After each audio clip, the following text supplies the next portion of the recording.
Fala galera, tudo bem? Professor Reinaldo Emirata aqui mais uma vez e hoje para responder aí, para resolver com vocês passo a passo 5 questões de concurso que já apareceram aí pra gente, tudo bem? As questões de hoje são da banca FUNPAR, da Universidade Federal do Paraná, mas são muito semelhantes com a banca FGV, SESGRAN Rio, VUNESP e por aí vai.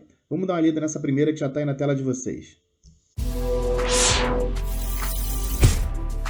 Dando uma lida aqui na primeira, está dizendo assim, ó. Na eleição para síndico de condomínio, Amélia recebeu 3/5 dos votos e Mário recebeu 1/4 dos votos. Além disso, foram registrados 3 votos em branco e nenhum voto nulo. Quantas pessoas votaram nessa eleição? Pessoal, a quantidade de pessoas que votou nessa eleição é a quantidade de votos que tem lá na urna, tá? Então, eu vou fazer o seguinte, ó, eu vou chamar aqui do total de votos de X, tá? Eu tenho X votos ali.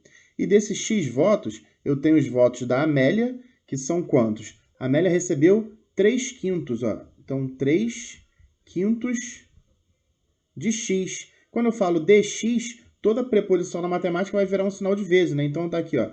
3/5 vezes X. E eu também tenho agora os votos do Mário, ó. Mário recebeu 1/4 dos votos. Então, ele recebeu 1/4 vezes X. Tudo bem? Então, tem esse esqueminha aí. Além disso, ainda tem 3 votos que foram em branco. Essas 3 pessoas quiseram votar em branco. Tá bom? Então, vamos armar aqui um esquema. Se eu somar aqui, ó, os 3x sobre 5, que são os votos da Amélia, eu vou somar com 1x sobre 4, que são os votos do Mário. E se eu somar isso daí tudo, mais aqueles 3 votos que foram em branco, isso aí, pessoal, tem que dar o total de votos. E o total de votos está aqui, ó. Foram X votos. Então, eu coloco aqui tudo isso igual a X. Agora, eu tenho uma equação matemática aí que está envolvendo frações. Toda equação matemática que envolve frações, se eu perceber que ali tem alguém ou alguns membros que não são frações, eu vou colocá-los todos sobre 1. Aqui, ó, o 3 eu coloco sobre 1 e o X eu coloco sobre 1. Daí eu preciso tirar, né? Descobrir quem é o MMC entre 5, 4 e 1. Basicamente entre 5 e 4. Pessoal, MMC, quem não lembrar mais, eu deixei na descrição o link de uma aula minha sobre MMC para a gente poder lembrar, tá legal? Mas quando eu vou ver aqui o MMC entre 5 e 4, eu já sei que vai dar 20. Eu vou pegar esse 20 e vou dividir por todos esses denominadores aqui. 20 dividido por 5 vai dar 4. 20 dividido por 4 vai dar 5, 20 dividido por 1 dá o próprio 20, 20 dividido por 1 dá 20. O que eu faço agora? Pego tudo isso daqui e jogo lá para cima multiplicando todos eles. Aí eu vou ter aqui, ó, 4 vezes 3x vai dar o total de 12x, mais 5 vezes 1x dá 5x, mais 20 vezes 3, que vai dar 60, é igual a 20 vezes x, que dá 20x. Então, eu tenho uma equação simples aí de primeiro grau. E equação de primeiro grau, x para um lado, número para o outro. Então, eu vou deixar desse lado aqui, ó, 12x mais 5x. Aqui eu já tenho 17x. Aquele 20x vem para esse lado. Quando vem para esse lado, ele vem subtraindo. Então, eu tenho 20x aqui. E o 60, que era mais 60, vai para aquele lado, vai dar menos 60. Resolvendo isso agora, ó, 17x menos 20x vai dar um total de menos 3x. É igual a menos 60. Opa, eu tenho menos de um lado e menos do outro. Posso multiplicar por menos 1 e ignorar o sinal. Isso daí é a mesma coisa, que 3x é igual a 60. Tá legal? Toda vez que você tiver menos de um lado e menos do outro, ou você simplesmente ignora eles, ou multiplica por menos 1, que é a mesma coisa que ignorar esses sinais. Tá? Então, eu tenho que descobrir o valor do x, o 3 está incomodando ele, o 3 ele estava multiplicando. Agora, ele vai descer dividindo. Então, 60 dividido por 3, nós temos aí um total de x igual a 20. E 20 é o total de votos. Olha aqui, ó. X é o total de votos. Achamos 20, descobrimos aí o gabarito da número 1, da nossa primeira questão de hoje. Tudo bem, pessoal? Dá um pause aí, comenta lá, faz qualquer tipo de pergunta que eu vou responder a todos. Se está gostando, já curte aí. Se puder, se inscreve aí também no canal, que nós vamos resolver inúmeras outras questões desse tipo. Beleza? Vamos para a próxima. Chegando aqui na próxima, olha a leitura. Ó. Se multiplicarmos o denominador da fração 3/5 por 3, quanto deveremos, né, somar ao numerador para que a quantidade representada por essa fração não se altere? Olha aqui, ó. Então é importante, né? Já estava aí destacado, estou circulando também para a gente não esquecer disso. Eu tenho que multiplicar o denominador da fração 3/5, ó. 3/5. Eu vou multiplicar ele por 3, porém eu não quero que esse resultado aqui ele se altere. Pessoal, duas coisas. Primeiro, eu vou multiplicar o denominador, tá aqui em cima, ó. Vou multiplicar o denominador. Galera, numa fração, numerador está em cima e o denominador está embaixo. Tá? A gente não pode esquecer disso. Se a gente não soubesse isso daqui, a gente não ia conseguir fazer essa questão. Então, eu vou multiplicar quem está aqui embaixo. Eu vou multiplicar quem está aqui embaixo, no caso 5, por 3. Então, isso daqui ficaria igual, ó. Eu vou pegar aqui o 5 e vou multiplicá-lo por 3, ó, vezes 3. E quando eu fizer isso, eu vou ficar com uma outra fração aqui, cujo denominador vai dar quanto? 5 vezes 3, que é 15. Aí tem um detalhe. Quando ele diz aqui para a gente que eu não posso alterar o resultado, pessoal, quando eu não posso alterar o resultado de uma fração, eu estou falando aqui de frações equivalentes. E eu consigo ter inúmeras frações equivalentes desde que eu multiplique em cima e embaixo pelo mesmo valor, ou eu divida em cima e embaixo também pelo mesmo valor. Isso daí sempre vai me dar frações equivalentes. Um exemplo aqui no rascunho, ó. Imagina que eu tenho 1/3. Eu posso dizer que 1/3 é a mesma coisa que 4 sobre 12. Por que eu sei que é a mesma coisa? Porque eu fiz mentalmente, né? Mas o que eu fiz aqui? Em cima, eu multipliquei por 4. Vê se não é isso, ó. 1 vezes 4 dá 4. E embaixo eu tenho que multiplicar pelo mesmo valor que eu multipliquei em cima. Então, também por 4. 3 vezes 4 vai dar 12. Então, eu posso dizer que 1/3 é equivalente a 4 dozeavos, tá? Outra coisa que eu poderia fazer também é, sei lá, dividir. Então, imagina que eu tenho agora a fração, deixa eu botar aqui embaixo, ó, a fração 12 sobre 18. Galera, fração 12 sobre 18, ela é equivalente à fração 2/3. E por que eu sei disso? Porque mentalmente, o que eu fiz? Eu dividi tanto em cima quanto embaixo por 6. Olha aqui, 12 dividido por 6 dá 2. Se eu dividir em cima por 6, embaixo eu também tenho que dividir por 6. Então, quando eu divido aqui por 6, eu vou encontrar 18 dividido por 6 deu 3. Então, 12 18avos é equivalente a 2/3. E ser equivalente a isso daqui, ó, não se altere. Então, eu só posso fazer isso multiplicando em cima e embaixo pelo mesmo valor ou dividindo em cima e embaixo pelo mesmo valor. Tudo bem? Então, vamos lá, vamos seguir lá, ó. Se eu multipliquei aqui 5 por 3 e deu 15, eu tenho que lá em cima também multiplicar o 3 por 3 e vai dar quanto? Então, olha aqui, eu vou pegar aqui e multiplicar por 3. Quando eu multiplico 3 por 3, nós vamos encontrar 9. Tá aqui, ó. Então, a fração 3/5, ela não se altera quando eu escrever 9/15. Aí tem um detalhe. Por quanto, que aqui, ó, quanto devemos somar ao numerador para que a quantidade representada por essa fração não se altere? Galera, aqui eu não vou pensar no multiplicar, não. Ele está dizendo quanto que eu devo somar para que isso daqui não se altere. Eu já sei que eu multipliquei por 3. Mas se eu não quisesse multiplicar por 3, eu ia somar quanto? Eu teria que sair do 3 para chegar no 9. E do 3 para chegar no 9, eu somei 6. Então, na verdade, o resultado é isso daqui, ó. Eu precisei somar 6 para que essa fração aqui ela não se alterasse. Tá legal? O gabarito da questão 2 é a letra C. Tudo bem? Vamos até o final, vamos chegar lá na quinta questão, depois a gente volta em alguma outra lá pelos comentários de vocês, que eu vou solucionar tudo. Então, mais uma vez, se gostou aí, ó, não esquece de dar o likezinho, se para você não custa nada, para mim me ajuda muito. Tá legal, pessoal? Vamos lá para a nossa terceira questão de hoje. Iniciando aqui a nossa terceira questão, está dizendo o seguinte, ó, certa receita de bolo de cenoura diz que devo usar 340 gramas de farinha para obter um bolo de 850 gramas. Como eu quero fazer um bolo de 1 kg seguindo essa receita, devo aumentar a quantidade de cada um dos ingredientes proporcionalmente. Isso daqui é importante, ó, na mesma proporção, tá? A quantidade de farinha que devo usar é... Pessoal, quando a gente lê, eu não precisava nem colocar essa palavra aí, não eu, né? A banca não precisaria nem colocar essa palavra.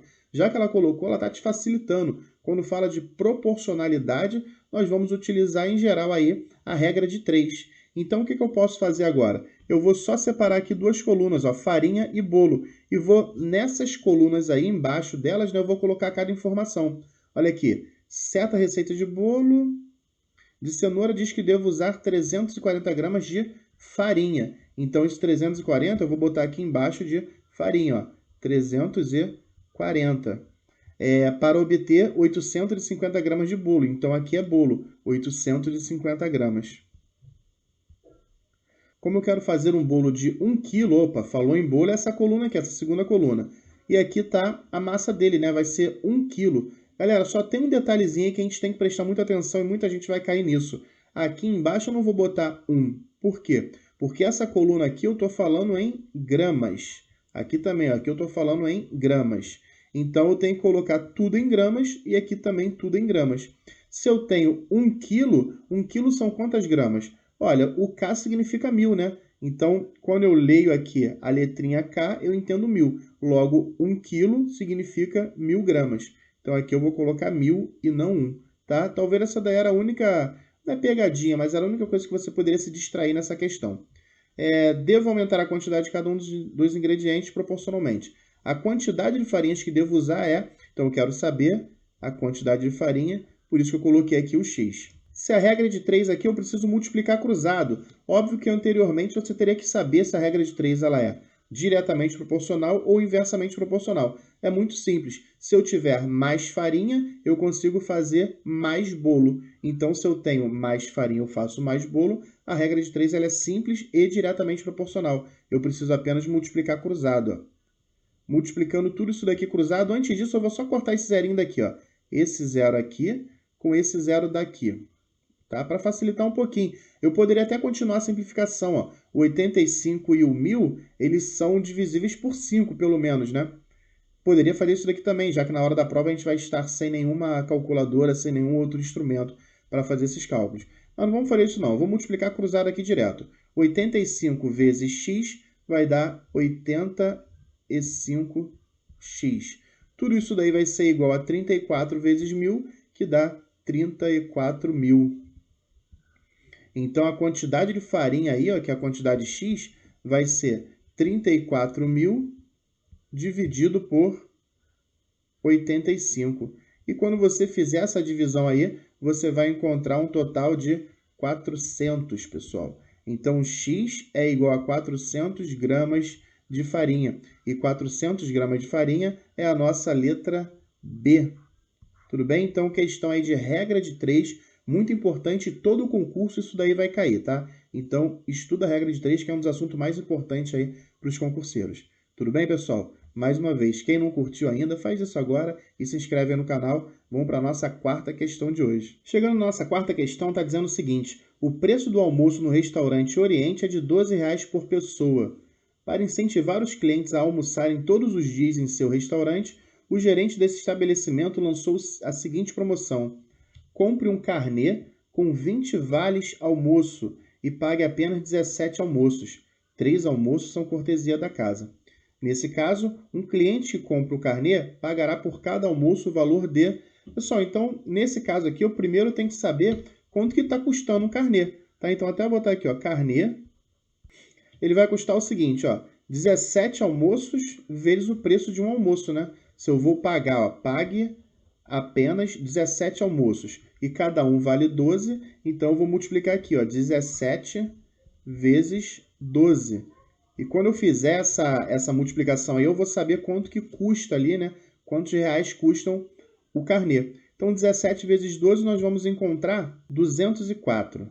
Então, se eu pagar aqui R$ 204, eu consigo almoçar 20 vezes. Eu tenho um total de 20 almoços. Bom, se o carnê eu pago 204, como é que eu vou saber quanto custa uma refeição, né? Um almoço? Eu vou pegar o 204 e vou dividir por 20, porque eu estou almoçando 20 vezes. Quando eu fizer essa divisão aqui, 204 por 20, isso daí vai nos dar R$10,20.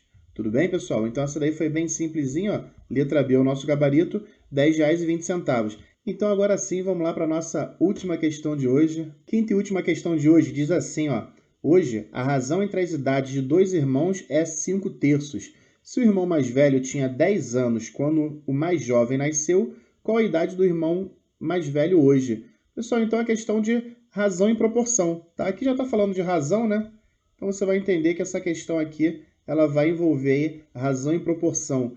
Tão importante quanto regra de 3, você não pode deixar de acertar esse tipo de questão. Olha só, eu vou separar aqui o irmão mais jovem, eu estou dizendo que ele tem X anos. Se quando ele nasceu o irmão mais velho já tinha 10 anos, é porque o irmão mais velho é 10 anos, obviamente, mais velho do que ele. Então, se o irmão mais jovem hoje ele tem X anos, o irmão mais velho eu vou dizer que tem X mais 10, tá bom? Por exemplo, se o mais jovem tiver 20, o mais velho terá 30. Se o mais jovem tiver 40, o mais velho terá 50. Sempre essa diferença de 10 anos. Ele diz também, ó, que a razão entre as idades dos dois irmãos é 5/3. Pessoal, razão é uma fração, né? Então, se eu pegar aqui, ó, x mais 10 e dividir por x, eu tenho a razão entre esses dois irmãos aí. Ele está dizendo que a razão, na razão entre as idades dele, né? Ele está dizendo aí que a razão entre essas idades é igual a 5/3. Então, está aqui, ó, 5/3. Alguém poderia pensar, aqui nessa razão eu coloquei x mais 10 sobre x. Por que eu não poderia colocar x sobre x mais 10? Olha, eu até poderia colocar, mas só que aqui desse lado da igualdade, do lado direito, eu ia ter que colocar 3 sobre 5 e não 5 sobre 3. Então, ó, se o 5 ele é maior do que o 3, eu sei que nessa razão aqui, a idade do mais velho tem que ficar em cima e o do mais novo tem que ficar embaixo. Só isso, tudo bem? Pessoal, se eu tenho aqui uma razão igualada a outra razão, isso daí é o que nós chamamos de proporção. E toda proporção nós vamos multiplicar cruzado isso daí. Olha aqui, ó, multiplicando cruzado. X vezes 5, isso daí vai nos dar 5x.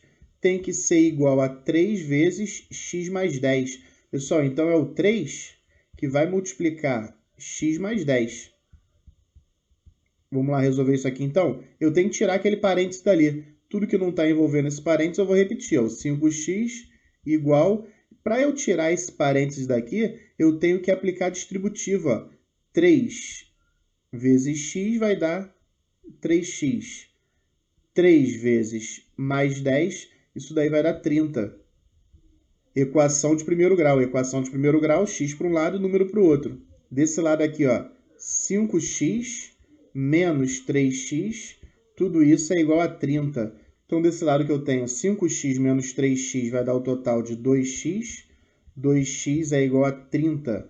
Então, x, não esquecendo aí que x é a idade do mais novo, tá? É 30 dividido por 2. E 30 dividido por 2 vai dar 15. Esse 15 aqui é o x. X é a idade do mais novo. Eu não posso vir aqui e marcar a letra A, não, porque ele está pedindo a idade do mais velho. Pessoal, a idade do mais velho. Se o mais novo tem 15 anos e o mais velho é 10 anos mais velho do que ele, então ele vai ter 15 mais 10. E 15 mais 10 vai dar um total de 25 anos. É a idade do mais velho. Sendo 25 anos, eu vou responder aqui o gabarito letra E. Beleza? Então, espero que tenham gostado. Deixe os comentários aí se tiver alguma dúvida e um abraço do professor Reinaldo Amirato.